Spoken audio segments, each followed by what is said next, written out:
It's Friday, and I'm back with the next in our Fanzine Friday series. Today we're taking a look at Miser's Hoard number 5. Please stick around. I'm AZ Mountaineer. This is our channel, Old School Rules, where we celebrate the community of old school gamers and grognards who like classic RPGs, miniatures, magazines, and everything that goes with it. Each week on the Fanzine Friday series, I take a fanzine from my collection off the shelf for a closer look, and today it's Miser's Hoard number 5 from 1983. Hope you enjoy the video. This week we're continuing our look at Miser's Hoard, a fanzine from the United Kingdom, put out in the early 80s. This is issue number 5. It's on heavy stock paper. It's kind of an orangish color. You can probably tell from that. Heavy stock cover, the size we're used to, and then pages folded in half and stapled. And this is the work of John McKeown. I think I'm saying his name correctly. And a number of other people in his, I'm going to say probably gaming group, who do a lot of the work, but they're clearly starting to get some good contributions here at the later part of 1983. They don't actually put a date in here in the editorial or on the cover, but I can figure it out from some of the things they reference, and we'll mention those as we take a look at the fanzine. Here's the cover.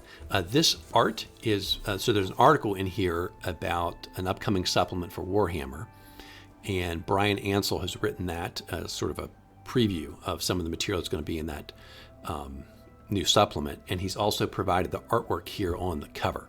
So this is his, and his thing deals with chaos and demons of chaos, and this is his example. It is called Braxis, and I'll jump ahead and tell you a little bit about what this looks like. So he has this idea when you want to create a demon that you would sort of use some random tables to roll, and he's done that with his demon here. He said he's based it starting off like it was a troll creature, and then he makes these sort of chaotic modifications, and these are his modifications. Crossbreed, and that was with a boar, and that gives you that basic shape. And then 3 what they call non-useful abilities: enormously fat, bestial face, long neck. And he said, so I rolled that stuff up. He's obviously got some talent as an artist, and then he drew up this this demon, which he talks a little bit about more, and we'll come back to when we get to the article. It definitely catches your eye, right? Okay, so here's the table of contents. We got the editorial. Briefly, John just says he's going to be traveling, and so this will be the last issue that he is the editor. And he talks about the group of people that have been working on the fanzine with him who will be taking that over in the future. Al-Ramiesville is a RuneQuest village that could be used as a starting place for a scenario. It's not completely fleshed out. We'll talk about that. Letters. Then the article from Bryan Ansell, which is Intro to the Power of Chaos. Some reviews of some RuneQuest stuff, and On the Rack, which are their sort of new material that have been published.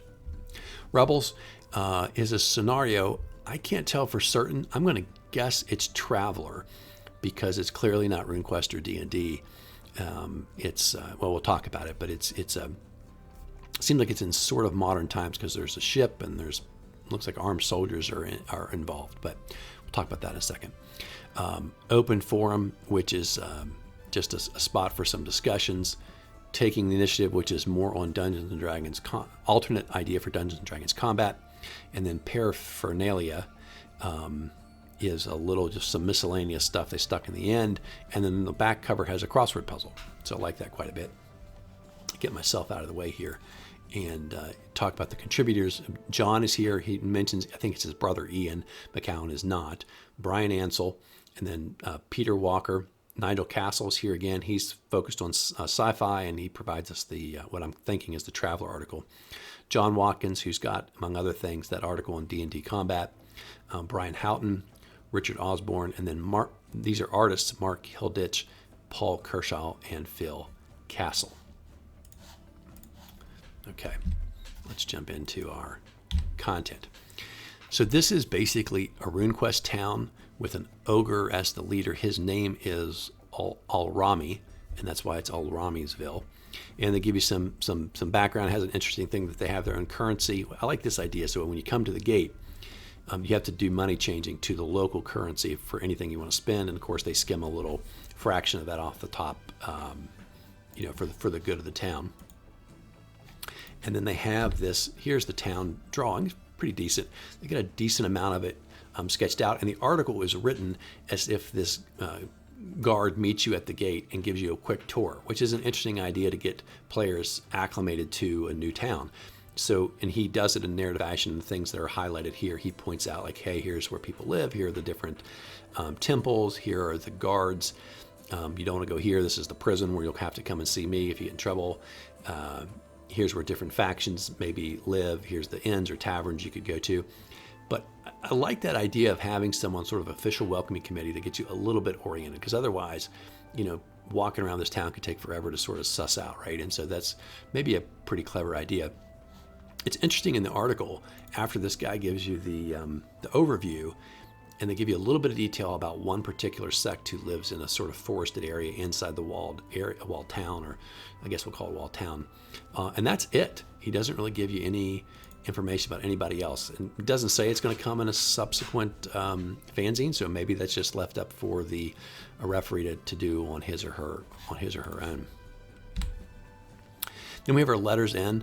Some people talk about playing through the solo D&D adventure that was in the last one, Enchanted Forest, and how far they got and sort of what happened to them. Someone's announcing an upcoming comic mart, which is more for comic books, obviously, than role-playing games.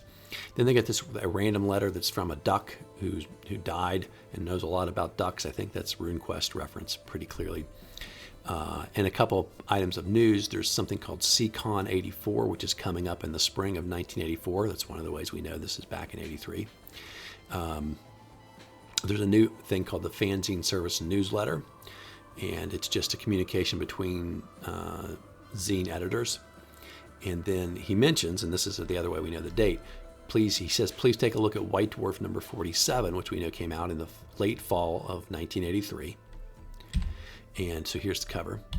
And there's two things in there of note. One, there's an article, general stuff what's going on, and they mention Miser's Hoard in here and the work that John's doing, and trying to get zine editors together to take some actions for everybody's good. And so one of the things he did was take out this half-page ad in the White Dwarf featuring a number of fanzines. It's not clear to me whether he even got paid by anybody else other than himself, but he mentions Tempestuous Orifice, Fantasy Advertiser, Quasits and Quasars, Worm's Claw, The Acolyte, Abyss, Grim Reaper, Miser's Hoard, Runestone, and Swordplay. And I think I have some issues of most of those. Not quite. I don't think I have issues of all of those. So, but there's always more to add to the collection, right? So we'll take a look at several of those going forward. Here's the article from Bryan Ansell. It's an introduction to his Chaos supplement that he's going to be releasing. And it's just one thing, which is a demon sword. It's quite a good idea. In essence, there's a sword where a demon has been basically bound to or is captured within. The essence is within this sword. It gives us some bonuses. Anytime it, let's see, if it hits a creature, kills a creature, it steals its strength. A third of that strength is sort of sacrificed to the gods of chaos. A third of it goes to the demon, and we'll come back to that. And a third of that goes to the fighter warrior who was wielding the sword. I like that idea. It only lasts for 24 hours, but you get a little bit of a boost. And obviously this is an evil thing, so it could have some interesting implications for people with alignment, but it gives you a little boost of strength if you actually are the one who kills somebody with this sword. The demon gets hungry, and this strength it's getting feeds it. If it gets more than, it has a range of how much strength it can absorb before it maxes out.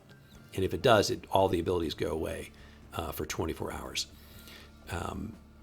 But if it gets more than halfway there, it goes into like a feeding frenzy, and it basically will kill anything you see. And if that's not done, it could even try to kill your allies. So again, some interesting role playing could come up with that magic item. And he's got something in here that you can the person can try to call the demon out of the sword into physical existence and quest it to do something. And he's got a question about what it'll do there, whether it'll leave, it'll be happy, whether it'll, swear revenge that after it does its geas or quest, it's going to come back and try and kill the party. So lots of fun stuff there with this, and he gives you the example of the one he did there on the front page. Then we got some reviews, 2 RuneQuest items, Pavis and Big Rubble, which were sort of scenarios with some adventures added in. They liked them quite a lot. And then on the rack, they mentioned Quasits and Quasars, which is a fanzine, Fantasy Advertiser, which is not really a fanzine per se, it's more advertising for comics. And then this first release of something called the Citadel Compendium, and if you don't have that, it's probably take a look at it at some point. I've got one in my collection. It's a really good sort of advertisement plus scenario from them. Then there's this Traveller, I think it's Traveller, they don't say, scenario for 48 players, and essentially you're part of a terrorist organization. You're trying to take over this oil tanker, fuel tanker of some sort, but it's pretty well thought out and pretty well done. Like I said, I don't play Traveller, but it seems pretty good. Some more open forum, I guess, essentially more letters, it seems like to me. We got a comment on the Diplomatic Immunity Traveller session there where someone's given some tips. And then we've got this interesting one. One person's like, I'm glad you got rid of the Hoard feature. And then the next guy's like, hey, I love your fanzine, but why did you get rid of the Hoard feature? So like he said, you can never please everybody. And then we've got this back and forth about the article from last time on how to get into a cult in RuneQuest. So just, again, some good community involvement. Here's Peter Walker's D&D combat. He's got this segment system he wants to use. This seems, again, you know me, I don't like the complication. So you get up this, like you see at the bottom, this graph paper. You figured out which segment people go in, so you've got to write them down, then you've got to mark which segment they go in. And every time you go, I guess you get to roll again. So in his example, random dice, this thief got to attack the fighter 3 times before the fighter finally hit him and killed him. So, you know, there's always that struggle, right, between realism and, so I guess you'd say simplicity or the ease of play. This is a really random thing, paraphernalia.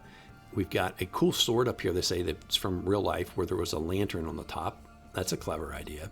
Then we've got Greg Stafford's family's coat of arms for just random reasons. A history of swords. They want to tell you, if you didn't know, that Egypt is believed to have created the first sword, the Kopesh. And a little history of a real-life Viking warrior called Gunnar, and it tells you about some of the great deeds he did. Then we got a crossword puzzle. Here, you know, I like these crossword puzzles. They're always lots of fun to do. There's a little bit of it was filled in with pencils, so I'm getting that erased, and I'm going to try to play through that at some point. So that's it for Miser's Hoard number 5. Another really great fanzine. Not as much D&D content here, so it seems like they're maybe drifting away from that. A lot of focus on RuneQuest and Traveller as well. And we got a new editorial staff next time, so we'll get to see some really interesting changes, I think, when we get to the next one. Hope you all are enjoying the channel. Hope you're enjoying our videos, and I hope you're subscribed. If you've got any friends who might enjoy the content, please send them our way. Have a great rest of the weekend. Hope you get to roll some dice with your friends, and until next time, keep rolling 20s.